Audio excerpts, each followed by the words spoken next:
Imagine a dark and cold night, where the wind whispers through the trees of a dense forest, carrying with it the murmur of ancient secrets. In the heart of this forest, hidden among the shadows and thick vegetation, stands an abandoned house. Built over a century ago, it now stands in ruins, with broken windows and doors that creak at the slightest touch of the wind. To the inhabitants of the nearby village, this house is more than just an old building. It is a place shrouded in mystery and superstition, avoided by all who know its stories.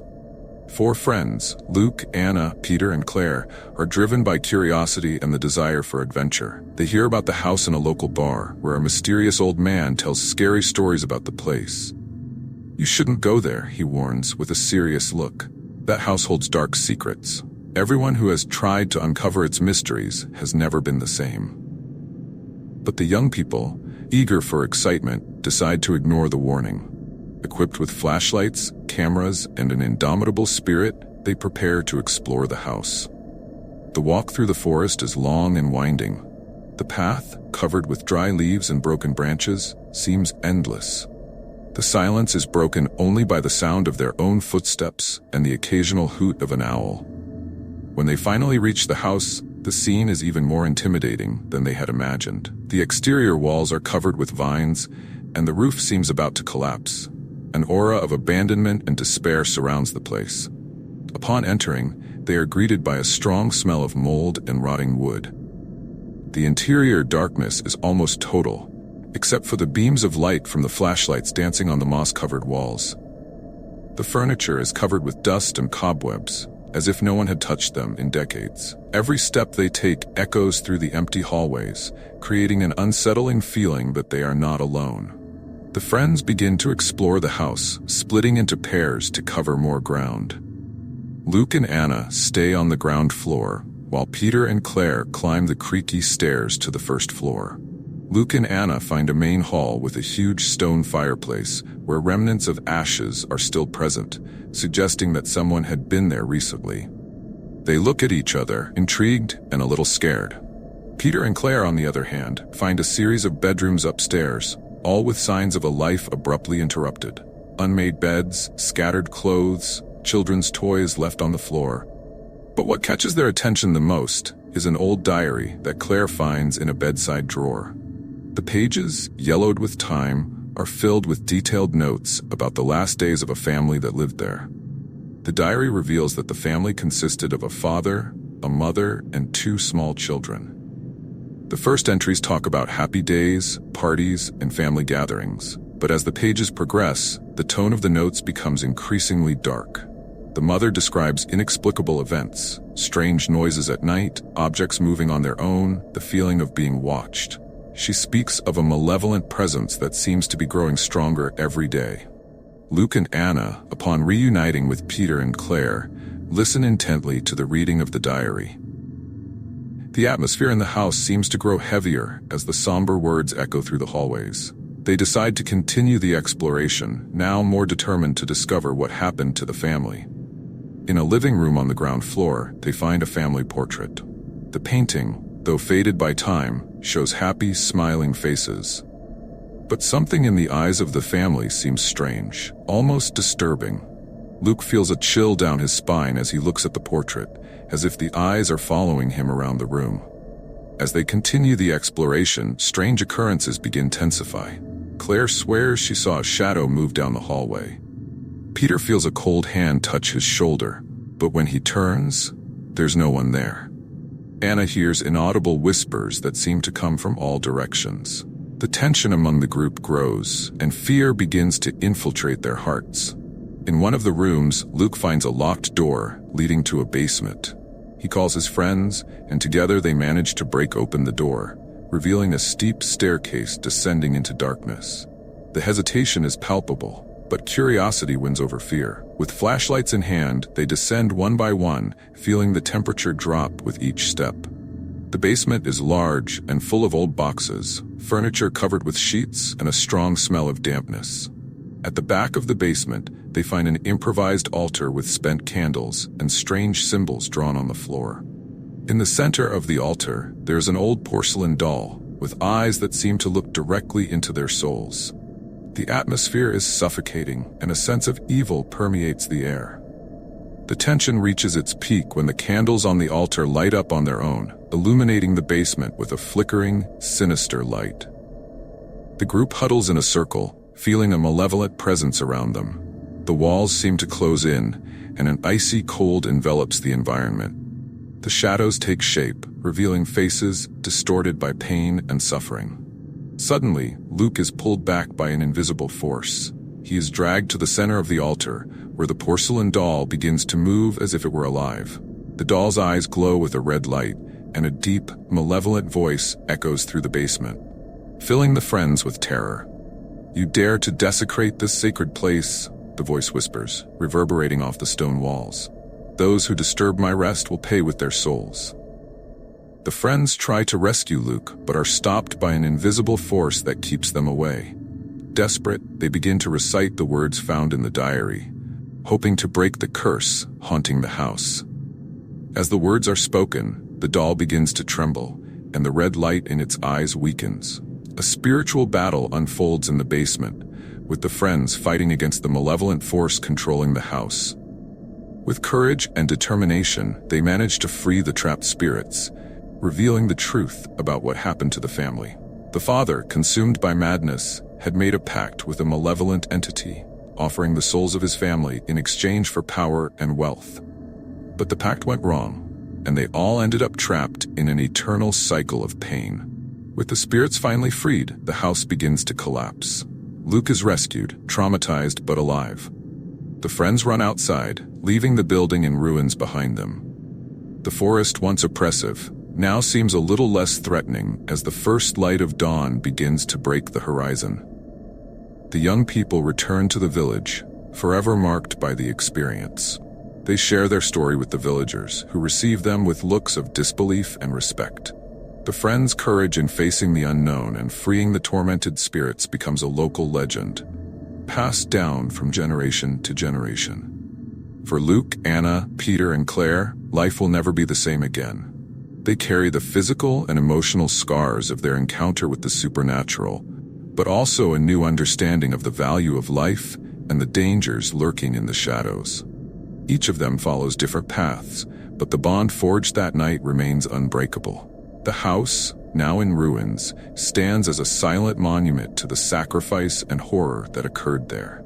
And although the spirits have been freed, the memory of what they faced endures, a grim reminder that not all mysteries should be unraveled. Story 2.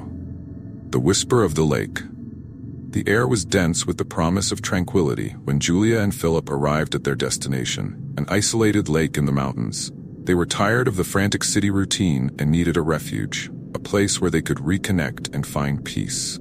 The lake, with its crystal-clear waters surrounded by lush forest, seemed perfect for this purpose. The lakeside cabin they rented was picturesque, with its rustic wooden facade and a cozy porch. They were prepared for a week of pure tranquility and romance. For the first few days, the cabin seemed to fulfill all its promises. They spent their days hiking the trails, picnicking by the lake, and stargazing on clear nights. Everything seemed perfect until the third night when they began to hear the whispers. They were sitting around a campfire, enjoying the crackling of the flames and the soft sound of the waves lapping the shore of the lake, when Julia frowned. "Did you hear that?" she asked, turning to Philip. He shook his head, a little distracted but attentive enough to notice the unease in her voice. "Hear what?" he replied, leaning closer. It sounded like someone whispering. She looked at the lake, her eyes narrowing as she tried to listen again. Philip shrugged, trying to dispel the discomfort. "It must be the wind or some night animal. We're in the middle of nature, after all." But the next night, the whispers returned, louder and clearer. Julia woke up in the middle of the night with a feeling of cold and a shiver down her spine. She looked around the room, but everything seemed normal. Except, of course, for the whispers that seemed to come from the lake. Philip woke up with her movement and frowned. "What is it now?" he murmured, still sleepy. "The whispers are back," she whispered back, trying not to sound alarmist. "They seem louder this time." He sat up in bed, rubbing his eyes. "Let's go outside and see," he said, more to calm himself than anything else. When they reached the shore of the lake, the whisper stopped abruptly, leaving an oppressive silence. Julia looked at the water, feeling a strange unease. "This is really weird," she murmured. The next day, they decided to ask the locals about the lake. They stopped at the village's only grocery store, and while shopping, Julia mentioned the whispers to the owner, an elderly man with piercing eyes and a serious expression. He stopped what he was doing and looked at them intently. "You heard the whispers, didn't you?" he asked, his voice low and grave. Julia nodded. "Yes, we heard. Is it something common around here?" The old man sighed and nodded slowly. "Many years ago, a young woman named Isabel disappeared in the lake. She was known for her beauty and kindness, but one day, she just vanished. Some say she drowned, others believe she was taken by something in the depths of the lake. Since then, they say her spirit still haunts these waters, whispering her lament." Julia's eyes widened. "Are you saying the lake is haunted?" He shrugged. "Believe what you will, but many who came here have heard the whispers. Some tried to discover the truth, but no one succeeded. Be careful, both of you." Philip seemed skeptical, but Julia was deeply intrigued. The following nights brought even more disturbing whispers. They could clearly hear Isabel's voice, asking for help. "Help me," she said, her voice full of despair and sadness. Julia began to have dreams about the young woman, seeing her by the lake, her eyes full of pain. "I can't ignore this, Philip," Julia said one night after another disturbing dream. "She needs our help." Philip was reluctant. "What if it's dangerous? What if something happens to you?" "Something is already happening to us," she retorted. "What if it's true? What if we can help free her soul?" Finally, unable to ignore the whispers, Julia decided to return to the lake alone. Philip tried to stop her, but she was determined. She took a flashlight and walked to the shore of the lake, where the whispers were loudest. When she got there, she saw the spectral figure of Isabel again, floating above the water, her eyes pleading for help. "What do you want?" Julia asked, her voice trembling. Isabel did not respond with words. Instead, she pointed to the center of the lake, where the waters were deepest. Julia felt a chill down her spine, but knew what she had to do. She entered the water, feeling the cold penetrate to her bones. The water was calm, but each step seemed a challenge. As she advanced, Isabel became more visible, floating above the water like an ethereal mist. "Help me," the figure whispered, her words now clear and loaded with emotion. Julia continued, feeling the light current around her legs. Suddenly, she felt an invisible force pull her down. She fought against the panic, trying to surface, but something kept her trapped. In the midst of the despair, her hands touched something solid at the bottom of the lake. It was Isabel's body, bound by rusty chains. Julia used all her strength to break the chains, feeling the icy water around her. Each link of the chains seemed imbued with a malevolent energy, resisting her efforts. But she didn't give up. She felt Isabel's presence beside her, a mix of despair and hope. With a final effort, Julia managed to break the chains. She felt a wave of relief and gratitude envelop her, and Isabel's figure smiled before disappearing, her spirit finally freed. The water around her seemed to clear, as if the lake were purifying itself from the malevolent presence. Philip, who had followed Julia, found her by the lake, exhausted but alive. He hugged her, the relief evident in his eyes. "Are you okay?" he asked, his voice trembling. Julia nodded, still catching her breath. "She's free," she said with a tired smile. "Isabel is free." The next morning, the couple left the cabin, leaving the lake behind. But they carried with them the memory of Isabel and the certainty that the supernatural is more real than they had imagined. Back in the city, they reflected on their experience. Though the nights at the lake had been frightening, freeing Isabel's spirit left them with a sense of accomplishment. And whenever they remembered those disturbing whispers, they also remembered the strength of love and the courage to face the unknown. Julia and Philip realized the experience had brought them even closer. The connection they now had was deeper, forged by fear and overcoming something beyond human understanding. They decided to share their story with others, not to scare them, but to share the lesson they had learned about courage and compassion. The lake, now silent, held the memories of Isabel and the story of two brave lovers who, despite the fear, decided to free a tormented soul. And so, the legend of the Whisper of the Lake continued to be told, inspiring both fear and hope in future generations. Philip and Julia, whenever they remembered those days, felt a mix of fear and gratitude. They had faced something few would dare and came out stronger. And every time they heard whispers in the wind, they smiled, knowing Isabel was finally at peace. The lake became a place of reflection for them. They returned a few times, always with respect and reverence. They planted a small tree by the shore in memory of Isabel, a symbol of renewal and hope. And every time the tree swayed in the wind, they felt Isabel was thanking them, her presence now a harmonious part of the nature that once imprisoned her. The locals, knowing the story, also began to see the lake differently. The legend of the Whispers became a tale of courage and compassion, a reminder that even the most haunted places can find peace through acts of kindness. And so Julia and Philip continued their lives, more connected and at peace.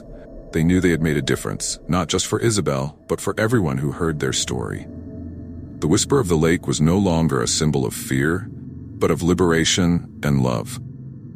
Story 3. The Doll's Curse. The Rodriguez family had moved to the small town of Oakwood in search of a peaceful life. The town, with its tree-lined streets and mild climate, seemed the perfect place to raise their 7-year-old daughter Sophie. Soon after settling in, they discovered a charming antique shop in the town center, filled with old and curious objects that sparked the imagination. Sophie, with her bright eyes of childlike curiosity, was fascinated by a porcelain doll she found on a shelf. The doll, dressed in an old lace dress, had blue glass eyes that seemed to follow every movement. "Daddy, can I take this doll home?" she asked, holding the doll carefully. Edward, her father, hesitated for a moment. There was something about the doll that bothered him, but Sophie's joy at holding it was irresistible. "Of course, my love. Let's take the doll home," he replied, trying to ignore the strange feeling. In the first few days, everything seemed normal. Sophie played with the doll and even gave it a name, Isabel. However, soon after, strange events began to happen. The doll appeared in different places in the house, even when no one had moved it. Edward and his wife, Mary, began to hear light footsteps at night, as if someone was walking around the house. One night, Edward woke up to a soft whisper at the foot of the bed. He opened his eyes, and in the dark, saw the silhouette of the doll at the door of the room. He felt a chill down his spine and quickly turned on the light, but the doll was not there.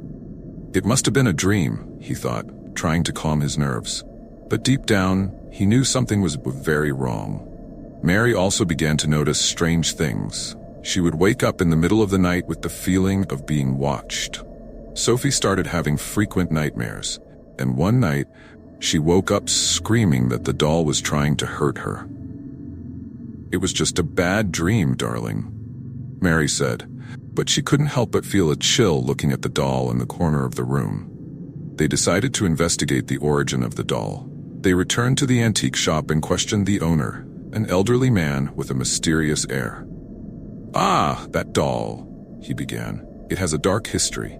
It belonged to a girl named Beatrice, who lived here many years ago. They say Beatrice was a special child, but tragically, she and her family died in a fire. Since then, the doll has been passed from hand to hand, bringing bad luck to all who possessed it." Mary felt a shiver. "What should we do?" she asked, her voice trembling. The old man sighed. "You must return the doll to its resting place. There's an old abandoned chapel on the outskirts of town where Beatrice and her family are buried. Place the doll there and pray that Beatrice's spirit finds peace." That night, Edward and Mary discussed what to do. They were terrified of keeping the doll, but also feared what might happen if they tried to return it. They decided to follow the old man's advice and go to the abandoned chapel. The chapel was in a remote place, surrounded by ancient trees and an unsettling silence. Upon entering, the atmosphere was oppressive. The light from Edward's flashlight danced on the stone walls, revealing old inscriptions and religious symbols. At the altar, they found a small urn with Beatrice's name engraved. They placed the doll next to the urn and began to pray, their voices echoing in the empty chapel. Suddenly, they felt a presence around them. The temperature dropped sharply, and they heard indistinct whispers. The doll seemed to come to life, moving slightly. Edward continued to pray, his voice firm, while Mary held Sophie, trying to protect her from whatever was happening. Slowly, the feeling of evil began to dissipate. The whispers stopped, and the doll became motionless again. They felt a huge weight lifted from their shoulders. The family left the chapel, relieved but still shaken by what they had experienced. They returned home, and in the following days, peace finally returned. Sophie stopped having nightmares, and the strange events ceased. The doll, now in its resting place, would no longer torment them. The experience, however, left a lasting mark on the Rodriguez family. They knew they had faced something beyond human understanding, and that courage and unity were essential to overcome that challenge. The story of Beatrice's doll became a legend in the small town of Oakwood. The inhabitants murmured about the family who had the courage to face the curse and return the doll to its place. Edward and Mary, although relieved to have overcome the challenge, would never forget the doll's cold gaze and the oppressive feeling of the abandoned chapel. Despite the fear, the experience brought something positive to the family. They learned to value each other even more and face their fears together. Sophie, now free from nightmares, grew up knowing her parents would always be there to protect her, no matter how dark the threat. Life in Oakwood returned to normal, but the legend of Beatrice's doll continued to be told, passed down from generation to generation as a reminder of the mysteries and dangers that old objects can hide. And whenever someone passed by the abandoned chapel, a sense of respect and fear enveloped them, knowing that a spirit finally at peace rested there. But, as in all good horror stories, evil is never completely eradicated. Years later, another family moved to town and, attracted by the same antique shop, found Beatrice's doll, now out of its resting place. The story, it seems, was far from over. This new family, the Smiths, consisted of John, Mary, and their young son Paul. Mary, enchanted by the doll, bought it without knowing its history. From the moment the doll entered their house, strange events began to occur again. Paul, who had never had trouble sleeping, started waking up screaming in the middle of the night, talking about a girl watching him from the corner of the room. John, worried, decided to investigate the doll's history. He went to the local grocery store, where he found the same old man who had helped the Rodriguez family. "You are in danger," said the old man bluntly when John mentioned the doll. "That doll must be returned to its resting place in the chapel." The Rodriguez family tried to free the spirit, but it seems something went wrong. "You must do the same before it's too late." John returned home disturbed. He told Mary what he had discovered, and together they decided they needed to act quickly. They returned to the abandoned chapel, taking the doll with them. This time the chapel seemed even more oppressive, as if it were waiting for them. They placed the doll next to Beatrice's urn again and began to pray. The atmosphere became tense, and the doll, as before, seemed to come to life. The whispers echoed through the chapel walls, and the temperature dropped drastically. Paul, clinging to his mother, began to cry, saying the girl was angry. John, with a firm voice, continued to pray. He felt a presence beside him, a cold hand on his shoulder. He looked at Mary, but she was holding Paul. He felt a shiver, but did not stop praying. Finally, the whispers ceased, and the doll became motionless again. The malevolent presence seemed to disappear, and the chapel returned to a sepulchral silence. They returned home, hoping that this time the peace would be permanent. In the following days, there were no more strange events, and Paul went back to sleeping peacefully.